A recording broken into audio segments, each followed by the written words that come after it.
Praise the Lord. கர்த்தருக்கு மகிமை உண்டாவதாக.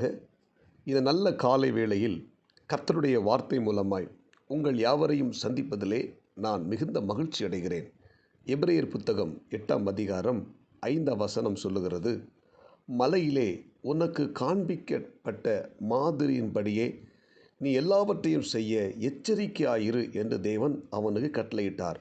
அன்புக்குரிய தேவனுடைய பிள்ளைகளே, இந்த குறிப்பிட்ட வேத வசனத்தில் ஆண்டவராகிய தேவன் மோசேயினிடத்தில் தன்னுடைய ஆசரிப்பு கூடாரத்தின் அதன் மாதிரியை குறித்து மலையிலே அவனுக்கு காண்பித்தார். அந்த மாதிரியின்படி இந்த ஆசரிப்பு கூடாரத்தை நீ செய்ய வேண்டும் என்று சொல்லி எச்சரிக்கையாக கட்டளையிட்டார்.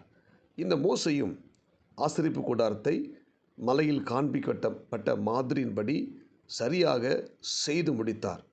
செய்து முடித்து அந்த ஆசரிப்பு கூடாரத்தில் தேவ ஜனங்களுக்காக பாவ நிவர்த்தி பலிகளை செலுத்தி தேவனுடைய வார்த்தையை ஜனங்களுக்கு அறிவித்து ஜனங்களை கர்த்தருக்கு நேராக திருப்பி ஆண்டவரை மகிமைப்படுத்தினான். இன்றைக்கும் இறை வார்த்தை கேட்க தேவனுடைய பிள்ளைகளே, இந்த ஆசரிப்பு கூடாரத்துக்கு ஒப்புமையாக நம்முடைய ஆண்டவராகிய இயேசு கிறிஸ்து இருக்கிறார். ஆமென். அவர் இந்த பூமியில் வந்து நம்முடைய பாவங்களுக்காக நம்முடைய அக்கிரமங்களுக்காக பாவ நிவர்த்தி செய்கிற கிருபாதார பலியாக அவர் தம்முடைய ஜீவனை நமக்காக கொடுத்தார், பலியாக்கப்பட்டார். ஆமென். அந்த இயேசு கிறிஸ்து தான் நம்முடைய ஆசரிப்பு கூடாரத்தின் மாதிரி. இப்போது மோசேயிட்ட சொன்னது போல ஆண்டவர் இன்றைக்கு நம்மிடத்தை சொல்லுகிறார். அந்த ஆசரிப்பின் கூடாரத்தின்படி எப்படி மோசே அந்த மாதிரியை எப்படி செய்து முடித்தாரோ அதே போல் நம்முடைய பிரதான ஆசாரியர் நம்முடைய ஆண்டவர் இயேசு கிறிஸ்துவை போல அவரே நமக்கு சிறந்த ஒரு மாதிரி. அந்த மாதிரியைப் போல நாம் ஒவ்வொருத்தரும் இருக்க வேண்டும் என்று சொல்லி தேவன் நம்மை எச்சரிப்புடன் சொல்லுகிறார். அல்லேலூயா. இந்த இறைவார்த்தை கேட்கிற தேவனுடைய பிள்ளைகளே, நாம் ஒவ்வொருத்தரும் கிறிஸ்துவின் மாதிரியாக இருக்க வேண்டும். அவர் விட்டு சென்ற அந்த அடிச்சுவடுகளில் நம்முடைய கால்களை தடம்பதிக்க வேண்டும். அவரை போல நாம் வாழ வேண்டும் என்று சொல்லி தேவன் எதிர்பார்க்கிறார். ஆமென். அப்போஸ்தலனாகிய பவுல் சொல்லும் பொழுது, நான் கிறிஸ்துவை பின்பற்றுகிறது போல நீங்கள் என்னை பின்பற்றுங்கள் சொல்லுகிறார். அல்லேலூயா. கிறிஸ்துவை எப்படி அந்த பவுல் பின்பற்றி கிறிஸ்துவை போல அவர் மாறினாரோ அதே போல நாமும் கிறிஸ்துவை பின்பற்றி கிறிஸ்துவை போல மாற வேண்டும் என்று சொல்லி தேவன் எதிர்பார்க்கிறார். அது மட்டுமல்ல, அப்போஸ்தலனாகிய பவுல் சொல்கிறாரு, இயேசு கிறிஸ்துவின் அச்சடையாளங்களை என் சரீரத்திலே நான் தரித்து கொண்டிருக்கிறேன். ஆமென். இயேசு கிறிஸ்துவின் அடையாளங்கள் என் சரீரத்தில் இருக்கிறது, நான் அதை தரித்து கொண்டேன் என்று சொன்னது போல இந்த இறைவார்த்தை கேட்கிற தேவனுடைய பிள்ளைகளே, நாம் ஒவ்வொருத்தரும் இயேசு கிறிஸ்துவை போல மாற வேண்டும். அதுதான் தேவ திட்டம். அல்லேலூயா. அதுவே தேவனுடைய சித்தமாக இருக்கிறது. நாம் ஒவ்வொருத்தரும் கிறிஸ்துவை போல மாற வேண்டும். அவரை போல நம்ம பரிசுத்தமாக வாழ வேண்டும். இயேசு கிறிஸ்து இந்த பூமியில் வாழ்ந்த நாட்கள் அவர் பரிசுத்தமாக வாழ்ந்தார். ஆமென். எந்த பாவமும் செய்யாமல் அவர் தூய்மையாக வாழ்ந்தார். அதே போல் அவரை பின்பற்றுகிற நாமும் பரிசுத்தமாக வாழ வேண்டும். வேதம் என்ன சொல்லுகிறது? நான் பரிசுத்தர் ஆகையால் நீங்களும் பரிசுத்தராயிருங்கள் என்று சொல்லுகிறார். அல்லேலூயா. இந்த இறைவார்த்தை கேட்கிற தேவனுடைய பிள்ளைகளே, நாம் ஒவ்வொருத்தரும் பரிசுத்தமாக வாழ வேண்டும். அதுபோல் இயேசு கிறிஸ்து மற்றவர்களை மனதார மன்னித்தார். ஆமென். தனக்கு தீமை செய்தவர்களை அவர் மன்னித்தார். தன்னை காயப்படுத்தினவர்களை, தன்னை வேதனைப்படுத்தினவர்களை, பிதாவே இவர்களை மன்னியும், இவர்கள் செய்கிறது இன்னதென்று அறியாதிருக்கிறார்கள் என்று சொல்லி அவர்களை மனதார மன்னித்தார். அதுபோல நாமும் என்ன செய்ய வேண்டும்?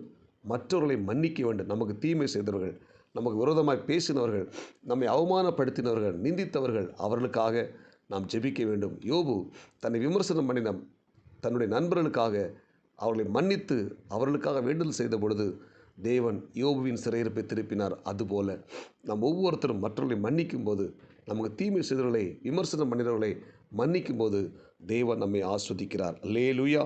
அதுபோல் பார்த்திங்கன்னா, பிறரை நாம் உண்மையாக நேசிக்க வேண்டும். எல்லாரையும் நாம் என்ன செய்யணும்? நேசிக்க வேண்டும். வேதம் என்ன சொல்லுகிறது? உன்னை நேசிப்பது போல நீ பிறனை நேசிக்க வேண்டும். அல்லேலூயா. எதிரிகளை நேசிக்க வேண்டும். மற்றவர்களை நாம் நேசிக்க வேண்டும். உண்மையாய் நேசிக்க வேண்டும். இயேசு கிறிஸ்து நம்மீது அன்பு கூர்ந்தார். அன்பு கூர்ந்தான் நம்முடைய ஜீவனையை நமக்கு கொடுத்தார். பிதாவின் அன்பு இயேசு கிறிஸ்துவின் மூலமாக வெளிப்பட்டது போல நம்முடைய அன்பு இன்றைக்கு வெளிப்பட வேண்டும். இந்த அன்பு மூலமாய் அநேக மக்கள் கிறிஸ்துவுக்குள்ளே வர வேண்டும். வேதம் சொல்கிறது, கடைசி நாட்கள் அன்பு தணிந்து போய்விடும். இந்த அன்பு தணிந்து போகிற இந்த காலகட்டத்தில் நாம் கிறிஸ்துவை போல எல்லாரையும் நேசிக்கிற அந்த அன்பு இருதயம் நமக்குள்ளே இருக்க வேண்டும். அது மட்டும் இல்லாமல் இயேசு கிறிஸ்து தாழ்மையாய் வாழ்ந்தார். ஆமென். அவர் தேவனுடைய ரூபமாக இருந்தும் தேவனுடைய சாயலாக இருந்தும் தன்னை தாழ்த்தினார் என்று சொல்லப்பட்டிருக்கிறது. அதுபோல் நாமும் நம்மை தாழ்த்துவோம். அதுபோல் நம்மால் முடிந்ததை மற்றவர்களுக்கு செய்வோம். இதெல்லாம் இயேசு கிறிஸ்துவின் மாதிரி. இந்த மாதிரியை நம்ம பின்பற்றுவோம். இதன்படி வாழ கவனமாக இருப்போம், எச்சரிக்கையாக இருப்போம். நம்மை கர்த்தர் ஆசீர்வதிப்பார். ஜெபிப்போமா? பரலோக தேவனே, இரக்கமுள்ள இயேசுவே, இந்த காலை வேளை நிறைய வார்த்தை கேட்ட உம்முடைய பிள்ளைகள் ஒவ்வொருத்தரையும் ஆசீர்வதிங்க. இந்த நாளுக்குரிய கிருபை கொடுங்க. நாங்கள் உண்மையை பின்பற்ற,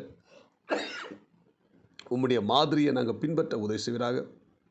இந்த இறைவார்த்தை கேட்கிற ஒவ்வொரு தேவனுடைய பிள்ளைகளும் கிறிஸ்துவே எங்களுக்கு மாதிரி என்று உம்முடைய மாதிரியை பின்பற்றி உம்மை போல வாழ உதவி செய்வீராக. இந்த இறைவார்த்தை கேட்ட எல்லாரையும் ஆஸ்வதி நாளுக்குரிய கிருபை கொடுங்க. இயேசு கிறிஸ்துவின் நாமத்தில் ஜெபிக்கிறோம் நல்ல பிதாவே, ஆமேன். God bless you. உங்கள் யாவரையும் கர்த்தர் ஆசீர்வதிப்பாராக. இந்த நாள் உங்களுக்கு இனிமே அமையட்டும். ஆமேன்.